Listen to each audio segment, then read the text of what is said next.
இல்லை. ஆனால் நீங்கள் அதற்காக ஜெபிக்கும்படியாக இந்த ஒரு சில நிகழ்வுகளை மட்டும் நான் உங்களோடு பகிர்ந்து கொள்ள விரும்புகிறேன். நம்முடைய இந்திய தேசத்தில் கடையேழு வள்ளல்களுள் ஒருவரான ஓரி என்னக்கூடிய ஒரு மன்னனை எத்தனை பெயர்களுக்கு தெரியுமோ எனக்கு தெரியாது. ஆனால் நான் 5ஆம் வகுப்பு படிக்கும் போதே எனக்கு தெரியும். அந்த ஓரி மன்னனை தெரியாது, அவருடைய வரலாறை தெரியும். நான் வரலாற்றில் கதையாக நான் கேட்டிருக்கிறேன். ஆனால் அவர் வாழ்ந்த இடத்திலேயே வாழப்போகும் வாழ்ந்து கொண்டிருக்கும் இயேசு கிறிஸ்துவை அறிவிக்கிறவனாக இருப்பேன் என்பதை நான் எண்ணி பார்க்கவில்லை. எத்தனையோ இயக்கங்கள் இந்த இந்திய தேசத்தின் எல்லா இடங்களிலேயும் கிறிஸ்துவின் நற்செய்தியை அறிவித்துக் கொண்டிருக்கும் தருணத்தில் எந்த இயக்கங்களுடைய கண்களுக்கும் எட்டாத கொல்லிமலை நம்முடைய இந்திய சுதேசி மிஷனரி சங்கத்தின் பார்வையிலே பட்டதுதான் அற்புதம். அந்த கொல்லிமலையில் தான் 1990களில் இயேசு கிறிஸ்துவின் நற்செய்தியை சுமந்தவர்களாய் நம்முடைய மிஷனரிகள் இங்கிருந்து அனுப்பப்பட்டார்கள். அந்த நாட்களிலே அந்த வல்வில் ஓரி மன்னன் அந்த வாழ்ந்த பகுதியிலே கிறிஸ்துவை அறிவிப்பதற்கு எதிர்ப்புகள் ஒரு பக்கம் இருக்க, மறைமுகமான வியாதியின் தொல்லைகள் இன்னொரு பக்கம் இருக்க, இவைகளை எல்லாம் தாண்டி கிறிஸ்துவை பறைசாற்றி அங்கே ஆத்துமாக்கள் இல்லையே என்றாலும் கூட 5 இறைப்பணியாளர்கள் அந்த மண்ணின் மைந்தர்கள் உருவாக்கி இருக்கிறார்கள் என்பதுதான் அதைவிட சிறப்பு. அப்படி ஒரு சிறப்பான பணியை 1990களில் நம்முடைய மிஷனரி செய்தார்கள். ஆனால் 100 ஆண்டுகளுக்கு முன்பதாக வெளிநாட்டில் இருந்து வந்திருந்த பிராண்ட் என்னக்கூடிய அருமையான ஒரு ஊழியக்காரர் அந்த பகுதிகளிலே தொழுநோய் பாதிக்கப்பட்டவர்களும் காச நோயால் தாக்கப்பட்டவர்களுமாய் கிடந்த அந்த மக்களை சந்தித்து அவர்களுக்கு மருத்துவம் செய்து நற்செய்தி பணியாற்றி அவர்களை கிறிஸ்துவின் அண்டை கொண்டு வந்து, அப்படிப்பட்ட ஒரு சூழ்நிலைகளிலே அந்த மக்களுக்குள் இருந்த அதே வியாதி அவரை பிடித்து அவரும் சில நாட்களுக்கு உள்ளாக மரித்து போனார்கள்.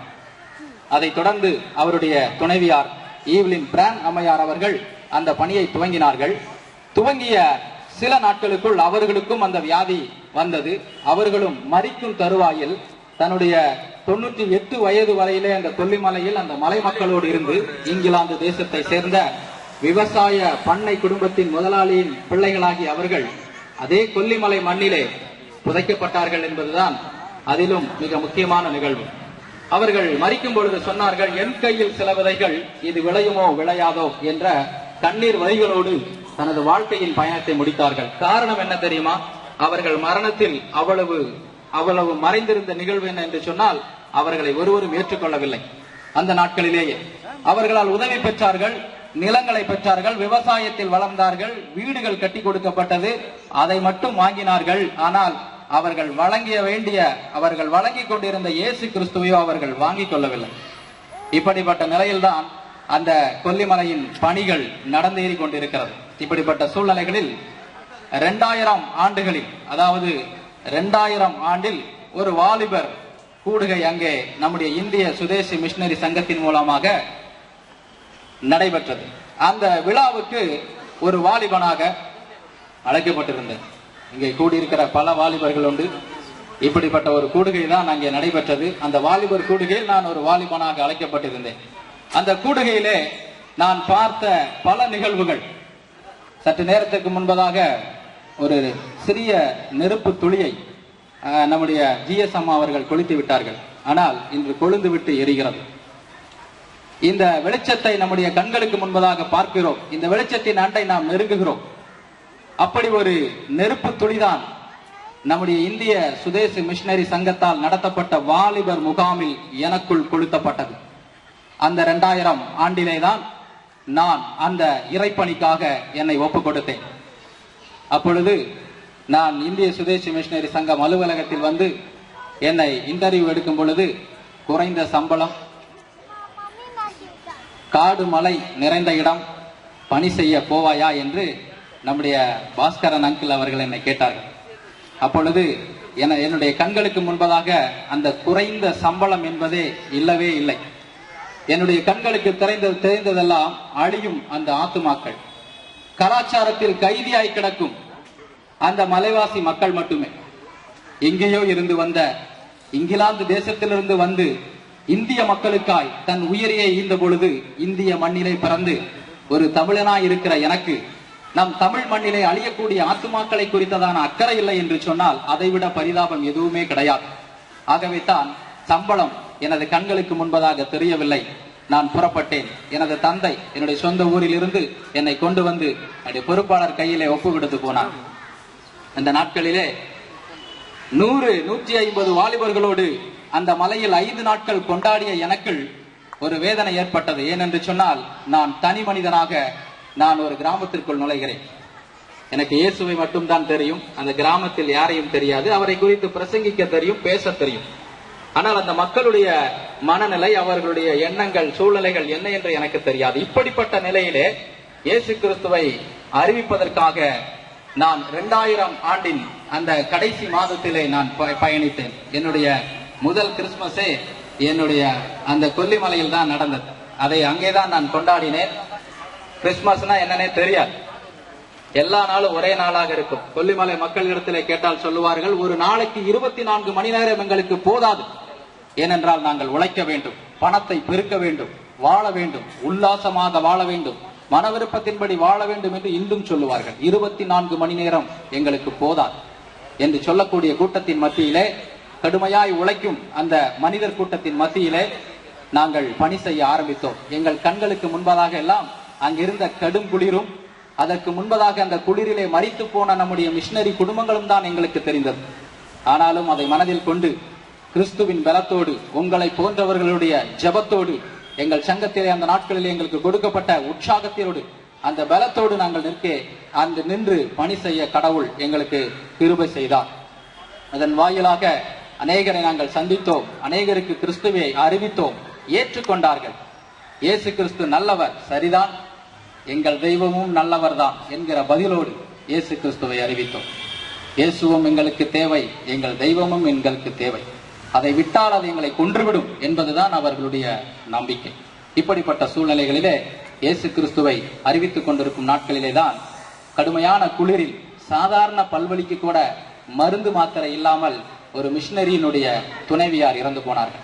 இந்திய சுதேச மிஷனரி சங்கத்தில் இன்று மிஷனரிகளின் பொறுப்பாளராக இருக்கக்கூடிய சம்பத் ஜேம்ஸ் ஐயா அவர்களுடைய துணைவியார்கள் சாதாரண பல்வலி, இந்த குளிரிலே விரைத்து அவர்கள் இறந்து போனார்கள். இதை தொடர்ந்து சில மாதங்களுக்குள் ஒரு அருமையான 8 மாத குழந்தை, மிஷனரி ரமேஷ் நாயக் அவர்களுடைய குழந்தை, இதே போன்ற ஒரு கடுமையான குளிரிலே, மருத்துவ வசதி இல்லாத சூழ்நிலைகளிலே அந்த குழந்தையை பார்ப்பதற்கு, பராமரிப்பதற்கு அவர்களால் இயல முடியாத ஒரு நிலையிலே அந்த குழந்தையும் இறந்து போனது.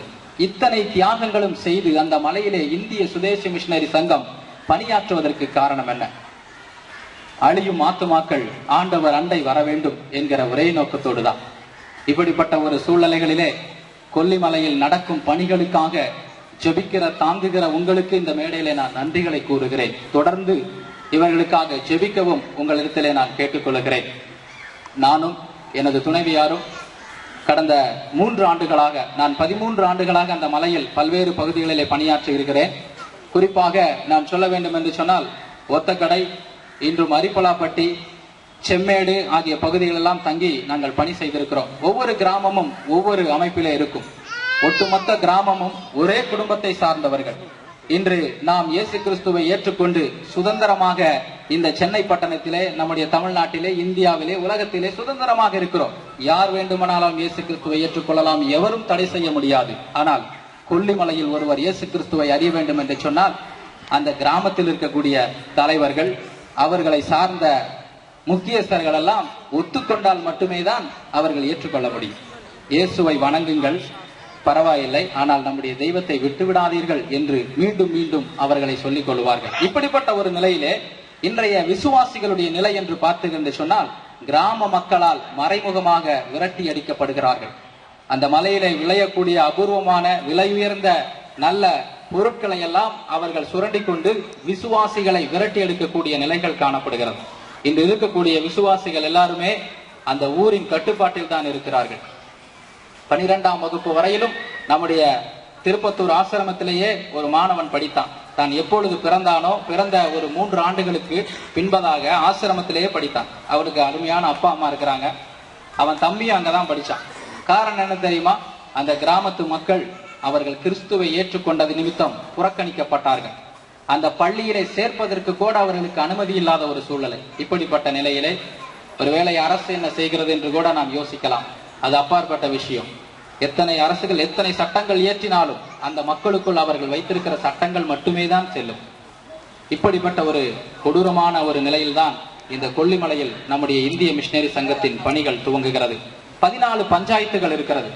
14 பஞ்சாயத்துகள். இந்திய தேசத்திலேயே அதிக வளைவுள்ள ஒரு மலை, அதிக வளைவுள்ள ஒரு கொண்டை ஊசி நிறைந்த மலை இந்த கொல்லிமலை. 72 வளைவுகளை கடந்துதான் நீங்கள் அந்த மலைக்கு வர வேண்டும். அந்த மலைக்கு இன்னொரு பெயர் கொல்லும் மலை. ஏனென்று சொன்னால் வல்வில் ஓரி மன்னன் வாழ்ந்த காலத்திலே இந்த காஞ்சிபுரத்தில் இருந்து பேரரசர்களுக்கு பயந்து சிற்றரசனாயிருந்த வல்வில் ஓரி மன்னன் பதுங்கிய இடம்தான் கொல்லிமலை. அவர்களோடு ஒரு கூட்டத்தை கூட்டிக் கொண்டு அந்த மலையிலே பதுங்கினான். அங்கே யார் வந்தாலும் அவர்கள் வில்லை இது கொன்று விடுவார்கள். இது ஆரம்ப நாட்களிலே இருந்த உண்மை. ஆனால் அது இன்றும் மறைமுகமாக தொடர்கிறது. எப்படி என்று சொன்னால் சூனியம், மந்திரம், இவைகளுக்குத்தான் அங்கே மரியாதை. எத்தனை பேர்கள் வேண்டுமானாலும் அந்த மலைகளுக்கு வருவார்கள். பெரிய பெரிய பதவியில் இருக்கிறவர்கள் நாளை நான் மந்திரியாக வேண்டும் என்று சொன்னால் கூட அங்கே வந்து குறிகேட்டு அதை பார்த்து விட்டுதான் வருகிறவர்கள் இருக்கிறார்கள். இன்றும் அந்த நிகழ்வு நடந்து கொண்டிருக்கிறது. இப்படிப்பட்ட ஒரு சூழ்நிலையில் அவர்கள் அந்த அடிமைத்தனங்களாக குருட்டாட்டமான எண்ணங்களோடு மூட நம்பிக்கைகளோடு அவர்கள் அங்கே காணப்படுகிறார்கள். குழந்தை ஏன் பெற்றுக்கொள்ளுகிறோம் என்கிற அறிவு அவர்களுக்கு அற்றவர்களா இருக்கிறார்கள். இளமையிலேயே திருமணம், சிறிய வயதிலேயே திருமணம் செய்து வைத்து விடுவார்கள். திருமணமான பின் குழந்தை பிறக்கும். இந்த குழந்தை பிறப்பதை கூட குறிகாரனிடம் குறி கேட்டு அந்த குழந்தை நல்லது கெட்டது என்பதை அறிந்து அவர்கள் அதற்கப்புறம் தான் வளர்க்க ஆரம்பிப்பார்கள். தானாகவே ஒரு தாய் குழந்தையை பெற்றெடுக்கிற சம்பவத்தை நான் பார்த்திருக்கிறேன். இன்றும் நடைபெறுகிறது. இப்படிப்பட்ட சூழ்நிலைகளே சிசு கொலைக்கு கடும் தண்டனை உண்டு என்று அங்கே பயங்கரமான விளம்பரங்கள் எல்லாம் வைத்திருக்கிறது. ஆனால் இன்றும் இந்த கொலைகள் நடந்தேறி கொண்டே இருக்கிறது. ஏனென்று சொன்னால் அவர்களுக்கு அதை குறித்ததான பயம் இல்லை. நான் வாழ வேண்டும், மலை மக்களை பொறுத்த மட்டும் நான் வாழ வேண்டும், அதற்காக என்ன வேணாலும் செய்யலாம் அப்படிங்கிறதா அவங்களுடைய எண்ணம். இவர்கள் இந்த நாட்களிலே குழந்தையை கொல்லக்கூடிய விதம் வித்தியாசமாக இருக்கும். மண் பானைக்குள்ளாக குழந்தையை வைத்து விடுவார்கள். தாய் தன்னுடைய அந்த குழந்தைக்கு வேண்டிய உணவை கொடுக்காமல் அந்த மண் பானைக்குள்ளாக வைத்து அந்த குழந்தையை அப்படியே, அந்த கிராமத்துல ஒரு அம்மா இருப்பாங்க, மருத்துவச்சி அம்மா. அந்த அம்மாவுக்கு பேரு மருத்துவச்சின்னு வைக்கக்கூடாது, கொலகாரி அப்படின்னு தான் வைக்கணும். அந்த குழந்தையை அந்த மண் பானைக்குள் வைத்து நசுக்கி அதனுடைய சிறுநீரும் ரத்தமும் கலந்து வெளியேறும் வேகத்தில் அந்த குழந்தை ஒரு சில நிமிடங்களுக்குள் அது கொல்லப்படும். உடனே ஒரு குழியை தோண்டி வைத்து விடுவார்கள்.